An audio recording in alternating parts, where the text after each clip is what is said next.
Dios es fiel. Hemos visto su amor, su gracia, su misericordia en nuestras familias. Y tenemos fe que seguiremos viendo obrar al Padre en esta hermosa casa, tu hogar, donde podrás entregar todas tus angustias y alegrías, donde sentirás el calor de hogar y donde te podrás sentir siempre protegido. Bienvenido a tu casa. Bienvenido a Revelation Church. Quiero hoy referirme a un padre que refleja el libro de Lucas. Y es un padre que está en el capítulo, en Lucas 8. En Lucas 8 hay un padre que me llama la atención. Este capítulo 8 de Lucas es un capítulo de donde se manifiestan muchas cosas de nuestro Señor Jesucristo. Yo me quiero referir en el versículo 40. Vamos a ver esos chicos que buscan rápido y ponen en pantalla a Lucas 8:40 y vamos a ponerlo hasta el 42. Qué bien. Y dice así la palabra del Señor, dice que cuando volvió Jesús, les recibió la multitud con gozo porque le esperaban. Dice, entonces vino un varón llamado Jairo, que era principal de la sinagoga, y postrándose a los pies de Jesús, le rogaba que entrara en su casa, porque tenía una hija única, como de 12 años, que se estaba muriendo. ¿Qué escena esta? ¿Qué cuadro esto? Después vamos a leer otras cosas pero sobre este capítulo, pero vamos a ver qué Lucas nos refleja aquí. ¿Qué Lucas nos está reflejando aquí? Nos está hablando que dice que venía Jesús. Y cuando venía Jesús, la multitud lo esperaba y lo esperaba con gozo. Lo esperaba con gozo. Había una expectativa. Estaba entre ellos Jesús de Nazaret. Y ya Jesús era un hombre que había ganado fama entre ellos. De hecho, en los sucesos anteriores podemos ver, por ejemplo, a Jesús. Lo podemos ver en el mar de Galilea.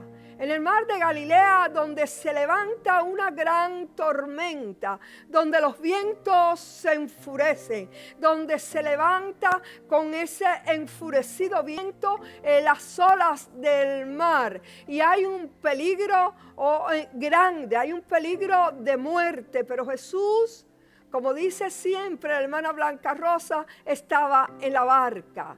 Y vemos a Jesús en esa barca, ¿verdad? Y los discípulos inquietos. Pero en medio de todo aquello, Jesús, los discípulos lo despiertan, le inquieren, le dicen. Y dice que a la voz de Jesús, el viento obedece. Y el mar tiene bonanza. Ese es el Cristo que ellos que han oído de Él. Pues también dice la palabra del Señor que Jesús entra en un lugar llamado Gadara.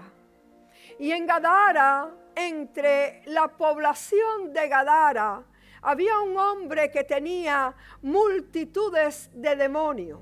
Dice que eran legiones de demonios lo que tenía aquel hombre que pernotaba por el cementerio. Y que Jesús se enfrenta a este hombre cautivo. Todo hecho un instrumento de lo que Satanás quería hacer de su vida. Dice que se cortaba. Que este hombre aún las cadenas no lo podían detener.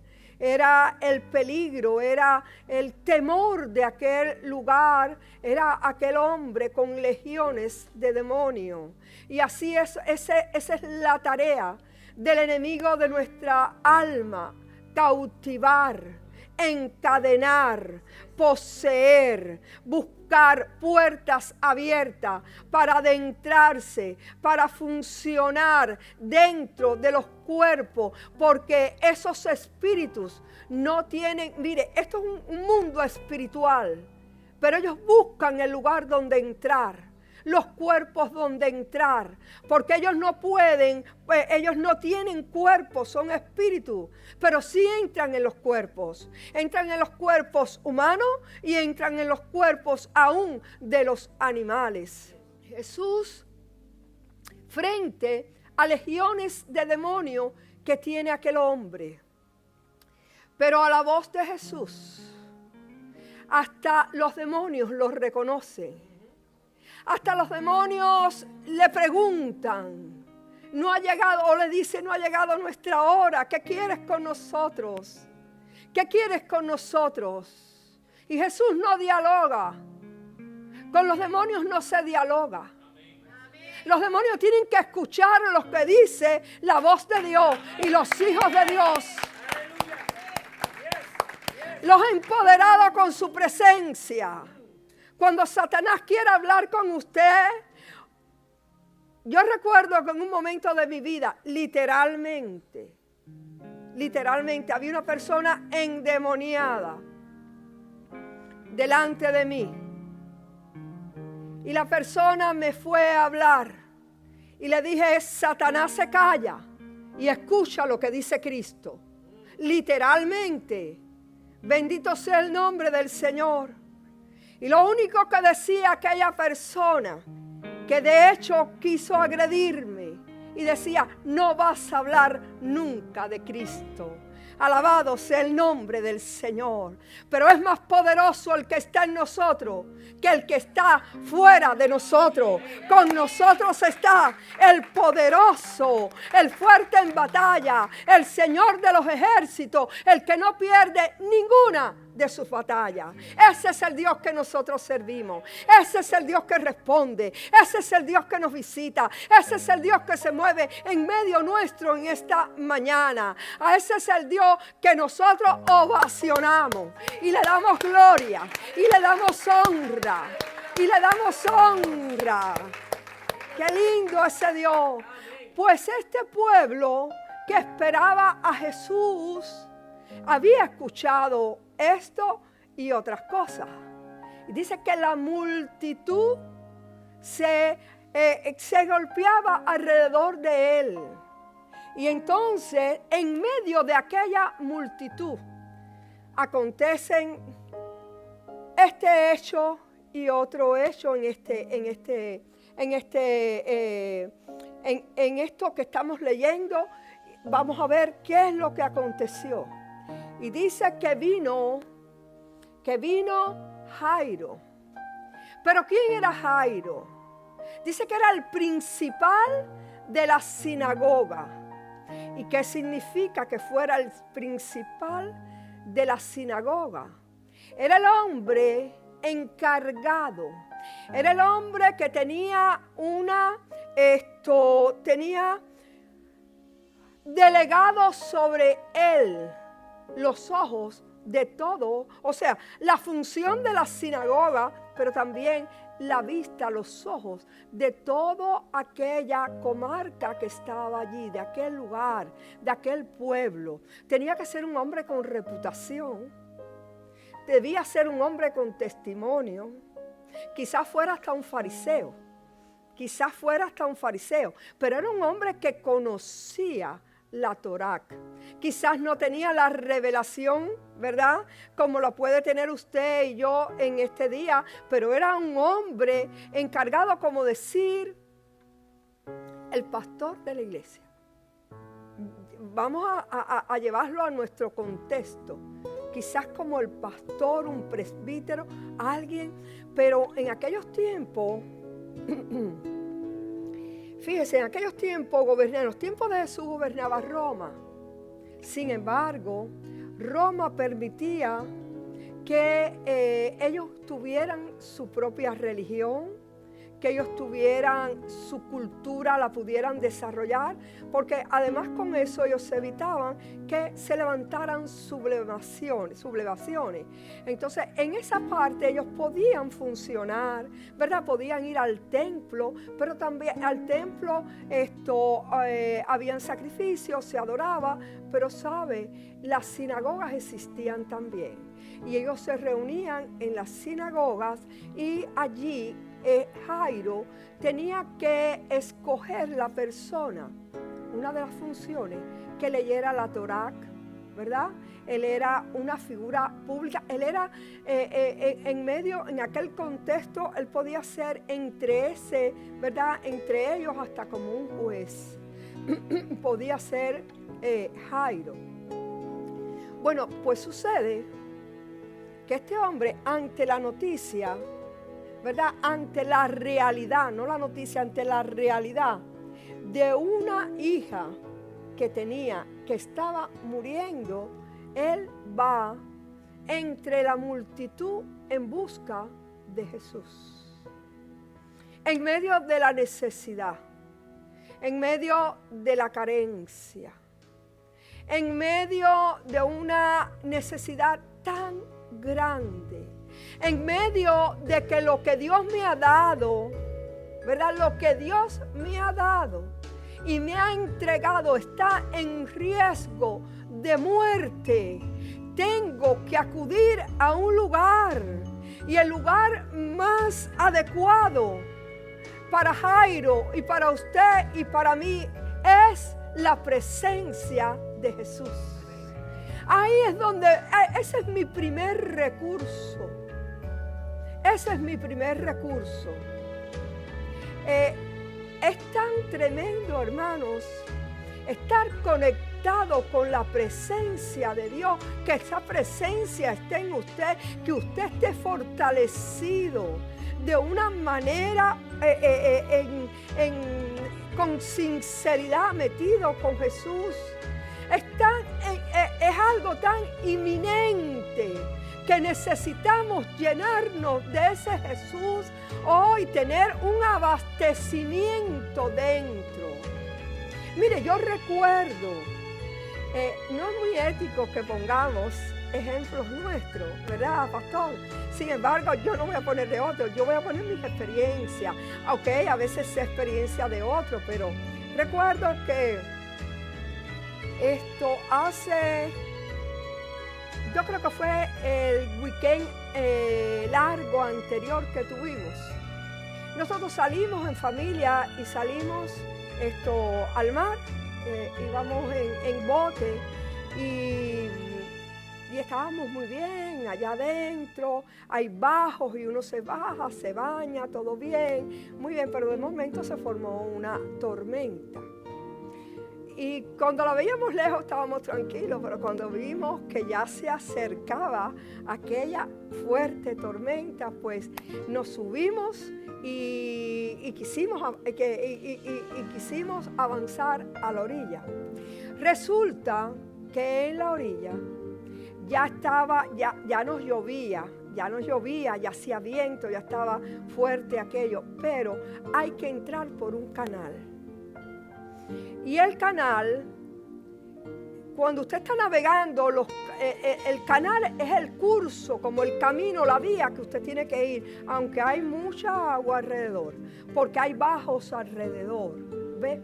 Y en un movimiento era algo como que hubo una confusión de momento, de que si el canal estaba ahí o no estaba ahí, y de hecho estaba estrecho, y yo veo como ese momento un poco perturbado y veo ya los arrecifes y lo que quedaba para doblar era algo, y el viento empuja la embarcación, va empujando la embarcación.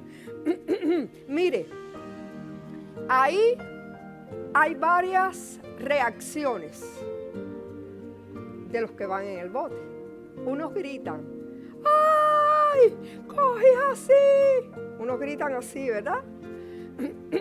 ¿Sabe lo que yo hice? Yo estaba mirando todo lo que estábamos mirando, mi familia y yo. Y yo lo que hice fue clamar al Señor. Yo no tenía ni el timón, y si lo tengo no sé qué. Yo sé que manejar un carro, pero no sé si un bote sería. Yo no iba a hacer nada. Yo podía ponerlo más nervioso. Yo clamé al Señor en silencio ahí y le dije, toma el control, Señor, llévanos. Mire, nosotros cogimos el control y un kayak que venía cerca de nosotros, pues ese vino el rescue. Fíjese cómo estaba. ¿Qué es lo que estoy diciendo? Lo que estoy diciendo que es tan inminente para el cristiano apelar a las armas espirituales poderosas en Dios, ¿verdad? Para conducirnos, para derribar fortaleza, para que nos guíe, para que nos abra el camino, para que nos guarde y nos libre de todo mal, ya sea en tierra o ya sea en mar. Clama a mí y yo te responderé, dice el Señor. Ese es nuestro recurso primero. Gloria al Señor. Clama a mí y yo te responderé. Pues este hombre se olvidó que él era el principal, o quizás no se olvidó, pero se despojó, que él era el principal de la sinagoga. Y dice que vino, y mire que la élite religiosa del tiempo de Jesús le dio fuerte a Jesús. Más fuerte le dio Jesús que le dijo hipócritas, fariseos, ¿verdad? Sepulcros blanqueados. Todo eso le daba duro, fuerte le daba. Pero a aquel hombre no le importó el criterio que tuviera la mayoría de su pueblo. Aquel hombre vino a donde estaba Jesús, y yo no sé si usted puede darse cuenta del contexto cultural, de lo que significaba aquello, de lo que podía tener la reputación de ese hombre después, pero vino y se postró. Dice que se postró delante del maestro y le dijo que su hija estaba muriendo, que fuera a su casa. Hermanos, y esto a mí me habla de que puede haber situaciones donde tú veas cosas que están muriendo, donde tú veas quizás a hijos que están desviados, o puede haber también viceversa, hijos que vean padres que están desviados, porque se ve de todo en esto. Puede ser una esposa que esté viendo un cuadro donde su matrimonio, un esposo, está muriendo, está seco, o necesita de una visitación, de una intervención, necesita de presencia del Espíritu de Dios. Pueda ver el cuadro y diga, esto no tiene solución a mis ojos, pero hay alguien donde yo puedo ir, hay alguien donde yo le estoy clamando, hay alguien donde yo le estoy pidiendo, hay alguien donde yo estoy poniendo mi necesidad delante del trono de la gracia, aleluya. Y sé que a lo mejor no es hoy, pero que mi respuesta viene, aleluya, porque sé en quién he creído, porque sé que dice Dios, que Padre, si le piden algo bueno, ¿verdad? Si su hijo le pide, le dará algo malo. Pues ¿qué padre estará pidiendo la salvación de sus hijos o de su hijo? Y el Señor no se moverá a misericordia. ¿Qué esposa o qué esposo estará clamando por su matrimonio? Y el matrimonio es la primera, ¿verdad?, institución que el Señor ha creado, hombre y mujer, y clamará, y el Señor nos responderá. ¿Qué situación habrá conforme a lo que dice la palabra? Hay quien pide lo que no tiene que pedir. Hay quien pide lo que no tiene que pedir. Hay quien pide hasta por algo que no le pertenece. No lo espere. El Señor no se lo va a dar. Y si se lo da es Satanás. No es el Señor. Ajá. Pero ¿sabe qué? Todo conforme a la palabra del Señor, conforme a lo que el Señor ha establecido, que sus hijos le pidiéramos, el Señor va a visitar, el Señor va a rehacer, el Señor va a levantar, el Señor va a restablecer cosas que se han perdido. Bendito sea su nombre, gloria sea su nombre. Usted sabe, hoy es día de visitación de Dios. Hoy es día de clamar como clamó Jairo. Hoy es día de colgarse, ¿verdad? De tocar al maestro como lo tocó aquella mujer.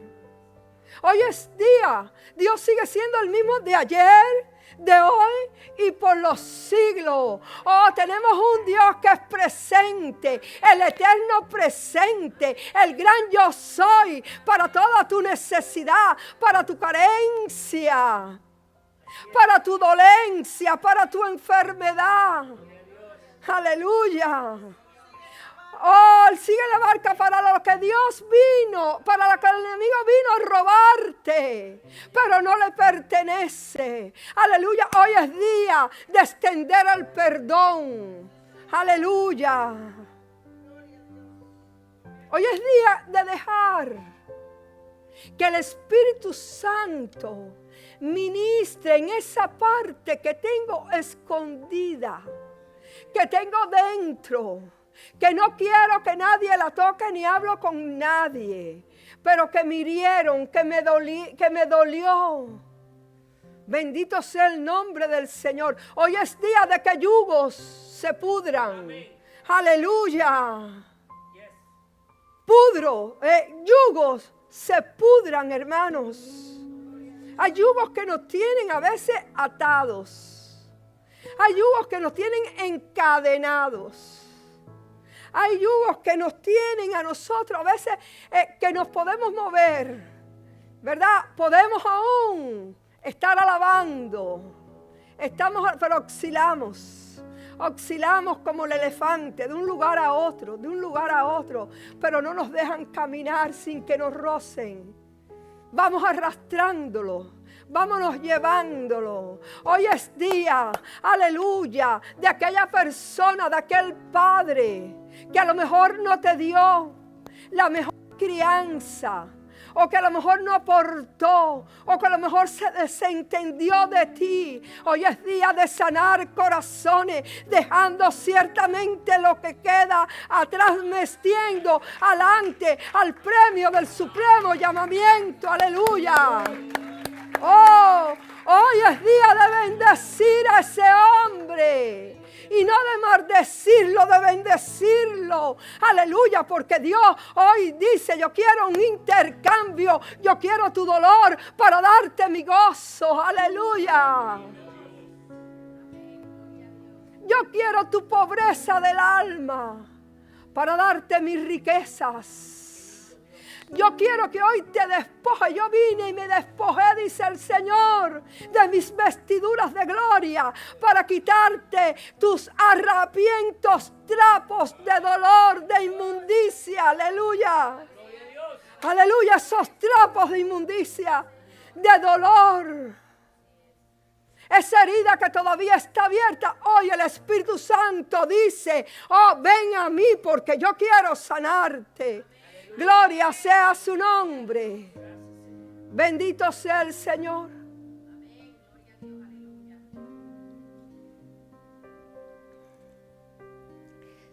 Hay palabra de sanidad hoy aquí. Hay palabra de sanidad hoy en medio de nosotros. Hay palabra para usted agarrarla en medio nuestro.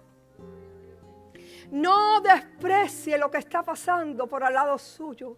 La palabra de Dios es espíritu y es vida. Bendito sea el Señor, espíritu y vida. El mejor manjar está aquí hoy puesto. Porque hoy hay manjar de sanidad, de perdón. Hoy hay manjares aquí tremendo.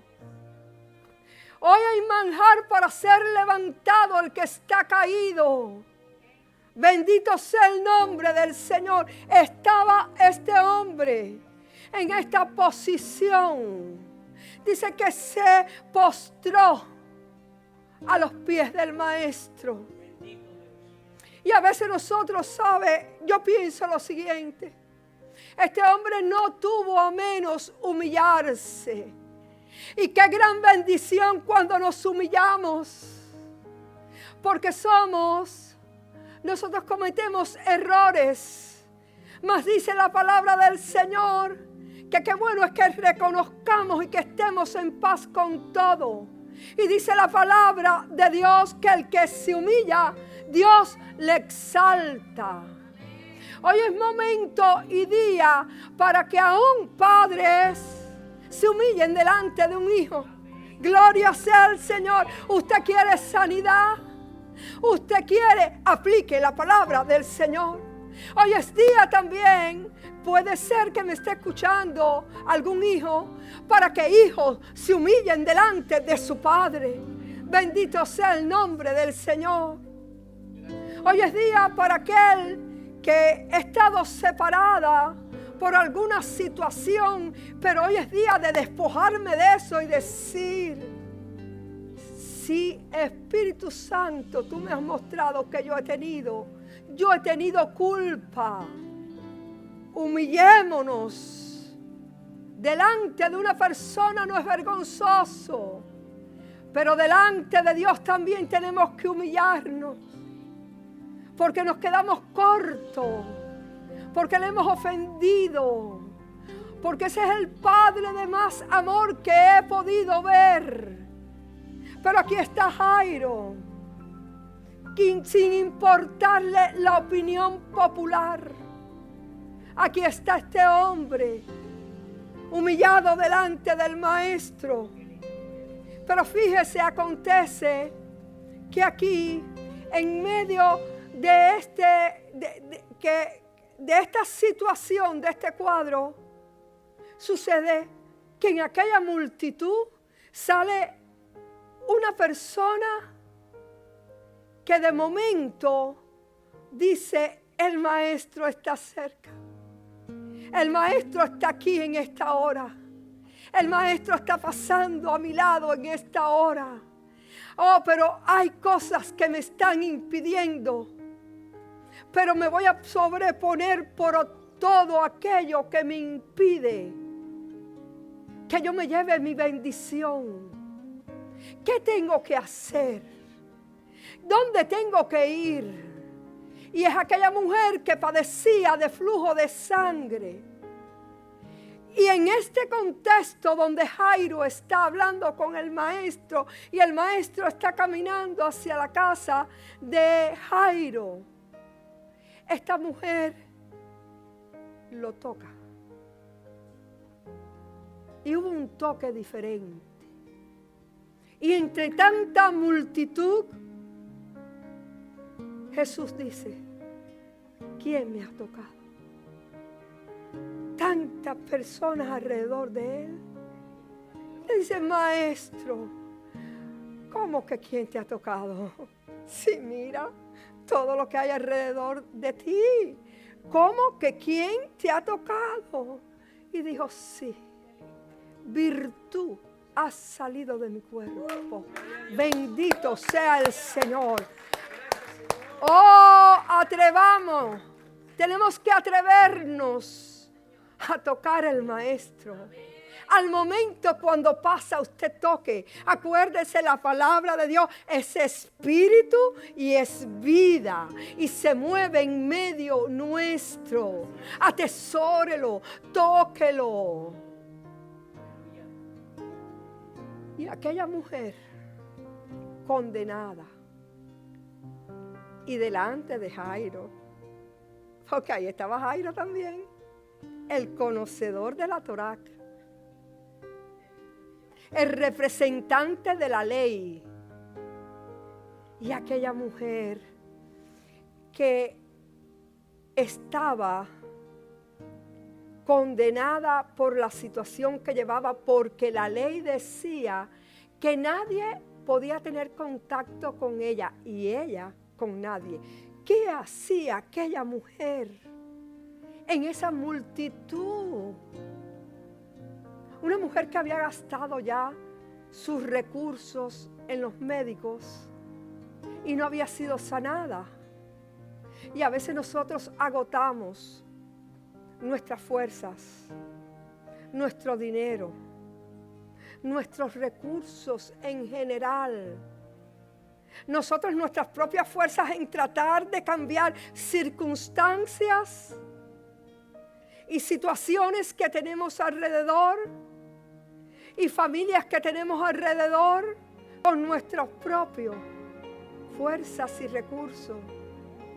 Mas no es suficiente, para nada, no es suficiente. Lo gastó todo y pasaron años y en esos años no has visto cambio ni transformación. Escucha esto: yo soy quien despierto los espíritus, dice el Señor. Reposemos, dejemos que el Señor se mueva. Dejemos que el Señor lo haga. Dejemos de batallar tanto y tanto y tanto que nos desgastamos. Nos desgastamos nosotros mismos tratando de cambiar. A veces no tenemos ni sueños tranquilos. ¿Por qué? Porque nos abate. Algo que decimos, bueno, pero tan tremendo esto, pero ¿cómo voy a hacer? Pero que voy y usted dice y habla y mire, el Señor me ministró a mí hace años luz. Viví en República Dominicana y un día me ministró: yo soy quien despierto los espíritus. Tranquila, yo me encargo.